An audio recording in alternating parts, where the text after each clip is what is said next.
पालक पनीर. आज आपण पालक पनीर ही रेसिपी बघणार आहे. त्याचबरोबर पुऱ्या पण आपण बनवणार आहे. पालक पनीर ही रेसिपी अतिशय सोप्या पद्धतीने मी आज या ठिकाणी बनवलेली आहे. त्यासाठी आपल्याला उकडलेला पालक लागणार आहे. कांदा, टोमॅटो, हिरवी मिरची, लसूण, अद्रक आणि पनीर हे सगळं साहित्य आपल्याला लागणार आहे. तर सगळ्यात प्रथम पालक उकडून घ्यायचा आहे.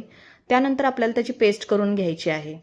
आता आपल्याला कांदा, टोमॅटो, हिरवी मिरची, लसूण, अद्रक हे सगळं एकत्र बारीक करायचं आहे. त्यानंतर तडक्यासाठी आपल्याला कांदा कापून घ्यायचा आहे आणि तो टाकायचा आहे. फ्राय झाल्यानंतर कांदा, ती पेस्ट जी केलेली आहे ती आपण ॲड करायची आहे. नंतर याच्यामध्ये सर्व प्रकारचे मसाले ॲड करा, जे जास्त नाही टाकायचे. थोडासा पनीर मसाला, लाल मिरची पावडर आणि थोडासा कांदा लसूण मसाला मी टाकलेला आहे. आता चांगलं तेल सुटेपर्यंत ती ग्रेव्ही फ्राय करायची आहे आणि तेल सुटल्यानंतर तुम्ही पालकची पेस्ट याच्यामध्ये ॲड करायची आहे. आता लो फ्लेमवरती हे चांगली शिजू द्यायची आहे. आता ग्रेव्ही चांगली शिजल्यानंतर आपल्याला पालक उकडलेलं पाणी याच्यामध्ये ॲड करायचं आहे आणि चवीप्रमाणे मीठ. पुन्हा याला 5 ते 10 मिनटं शिजू द्यायचं आहे.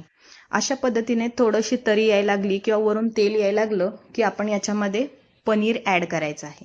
या ठिकाणी मी पनीर मॅरिनेट केलं नाही किंवा त्याला फ्रायही करून घेतलेलं नाही, डायरेक्ट टाकलेलं आहे. तर अशा पद्धतीने ही भाजी खूप छान लागते टेस्टला आणि याची जी कन्सिस्टन्सी बघा तुम्ही, खूप चांगली येते. थोडंसं कमी गॅसवरच ह्याला फ्राय होऊ द्यायचं आहे. पालक पनीर तुम्ही चपातीबरोबर त्याचबरोबर पुरीसोबतही खाऊ शकता आणि जिरा राईससुद्धा पालक पनीर बरोबर खाण्यासाठी खूप छान लागतो. आता आपण पुरी बनवून घेऊया. पुरी बनवण्यासाठी मी गव्हाच्या पिठामध्ये ओवा आणि मीठ एवढंच टाकलेलं आहे आणि या पुऱ्या बनवलेल्या आहेत. फक्त एक लक्षात ठेवा की लाटताना मी या ठिकाणी पिठाचा वापर न करता तेलाचाच वापर करून या पुऱ्या लाटलेल्या आहेत. तर बघा किती मस्त या फुगल्या आहेत. तुम्ही ही रेसिपी नक्की एकदा ट्राय करून बघा. पालक पनीर आणि पुरी हे कॉम्बिनेशन खाण्यासाठी खूप छान लागतं.